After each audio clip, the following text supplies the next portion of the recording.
जळगाव जिल्ह्यातल्या चोपडा तालुक्यामध्ये काल मान्सूनपूर्व पाऊस झाला आणि या मान्सूनपूर्व पावसासह गारपीट व वादळी वाऱ्याचा मोठा तडाखा जो आहे चोपडा तालुक्यातला खर्डी या गावाला बसला.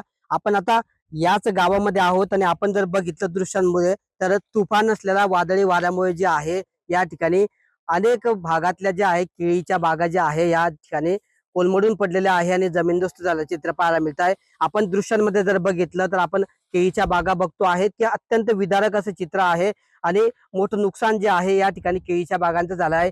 केळी बरोबरच इतरही पपई असेल किंवा इतरही फळबागा किंवा इतर पिकांचं जे आहे मोठं नुकसान जे आहे या भागामध्ये झालेलं आहे आणि अक्षरशः होत्याचं नव्हतं जे आहे शेतकऱ्यांचं या ठिकाणी झालेलं असून वादळी वाऱ्याने शेतकऱ्यांच्या अपेक्षांवर तसेच उत्पन्नावर पाणी फेरलेलं आहे.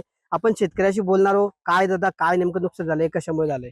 नमस्कार. आपण बघतातच आहात 23 तारखेला आलेला वादळ पाऊस असेल आणि त्यात भर घालायला परत एकदा 24 तारखेने जे काल आमचं नुकसान केलं यात जे काही शेतकऱ्यांचा हातातोंडाशी आलेला घास होता, आधीच उन्हाळ्यामुळे त्रस्त झाले होते. महावितरणाकडनं न मिळणारी लाईट ह्या गोष्टींमुळे त्रस्त शेतकरी असताना देवाने जे आमच्यावरती कृपा दाखवायला पाहिजे होती, ज्या जगासाठी आम्ही जगतोय, मेहनत करतोय, पिकं राबवतोय, पण अशा कुठलीही परिस्थिती आमच्या हातातोंडाशी नसताना हे सर्व आज तुम्ही विदारक सत्य किंवा विदारक परिस्थिती आमची बघतायत. जे लाखोंचं करोडोंचं नुकसान आमचं झालंय ते भरून निघणार नाहीयेत.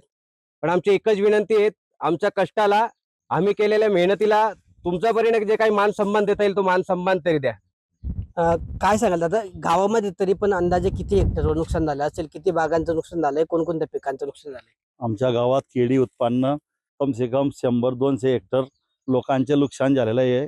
कमीत कमी एवढं वादळ आलं 23 तारखेला, 23 आणि 24 एवढं वादळ आम्ही माझ्या 40-45 वर्षामध्ये पाहिलं नव्हतं.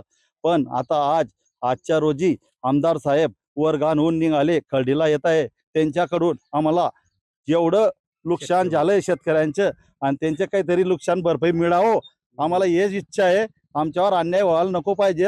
आणि जे शेतकरी असतील बिचारे, यांनी रात्रंदिवस 6 घंटे लाईन चालू असताना सुद्धा रात्रंदिवस शेतात राहून एवढी केळी लहानाची मोठी केली. 8 महिने होऊन गेले, 9व्या महिन्यानं धोका दिला. दादा, केळी बरोबर कोणकोणत्या पिकाचं नुकसान झालेलं आहे? काही अधिकारी वर्ग या ठिकाणी पाहणी करून गेले का? तर काल रविवारी असून आमचे पंचकचे जे तलाठी आहेत त्यांनी पंचनामे केले व रविवार असून संडे असून शेतकऱ्यांचे जे नुकसान झाले त्यांचे पंचनामे अगोदर करावे लागतील. ते शासनापर्यंत ज्या गतीने पोहोचतील त्या गतीने आम्ही पोहोचू.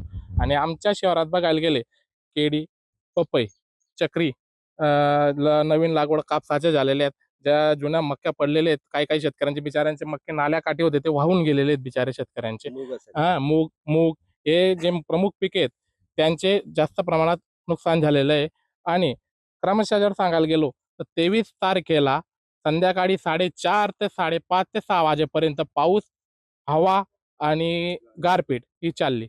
जे वाचले होते बिचारे जे शेतकरी पहिल्या दिवशी, ते दुसऱ्या दिवशी संध्याकाळी 4 वाजेला 4 ते 6 या 2 घंट्यांमध्ये पूर्ण काय मागणी आहे तुमच्या? शासनाकडे अशी मागणी आहे, सरसकट शेतकऱ्यांना मदत दिली जाईल. आणि विमा कंपनीकडे पण एक गोष्ट मदत द्यावी आणि विमा कंपनीकडे पण सांगणे, शेतकऱ्यांकडे लवकरात लवकर लक्ष द्या. शेतकरी आधी उन्हापासून होरपडत होता, जसे तसे त्यांनी केळी बागा बसवल्या आणि त्यानंतर ह्या महिन्याला आम्हाला एवढा फटका भेटाला. सरकाराशी एकच विनंती आहे की लवकरात लवकर तुम्ही आमच्याकडे लक्ष द्या. तर अशा पद्धतीने जे आहे 7 ते 8 महिन्यांपासून ही केळी कशी तरी वाढवली आणि आता ऐन हातातोंडाशी आलेला घात जो आहे वादळी वाऱ्याने आणि मान्सूनपूर्व पावसाने या ठिकाणी हिरावून घेतला. जवळपास या एकट्या गावामध्ये जे आहे 100 हेक्टरावर आसपास जे आहे केळीचं, मूग असेल, मका असेल, पपई असेल, अशा वेगवेगळ्या पिकांचं जे आहे मोठं नुकसान झालेलं आहे. सरकारने तातडीने जे आहे या ठिकाणचे नुकसान भरपाई द्यावी. पंचनाम्याची प्रक्रिया पार पडलेली आहे, मात्र त्याबरोबरच आता लवकरात लवकर नुकसान भरपाई द्यावी, आम्हाला न्याय मिळवून द्यावा. आणि ज्या विमा कंपन्या आहेत त्यांनी देखील राहतागाठी ज्या आहेत त्या दूर करून या आमच्या विम्याची रक्कम जी आहे आम्हाला नुकसानाची ती देखील द्यावी, अशी मागणी जी आहे या शेतकऱ्यांनी केली आहे. मात्र वादळी वाऱ्यासह मान्सूनपूर्व पावसाने या खर्डी गावातल्या शेतकऱ्यांच्या पिकांचं होत्याचं नव्हतं झाल्याचं चित्र या निमित्ताने पाहायला मिळतं आहे. किशोर पाटील, TV9 मराठी, जळगाव.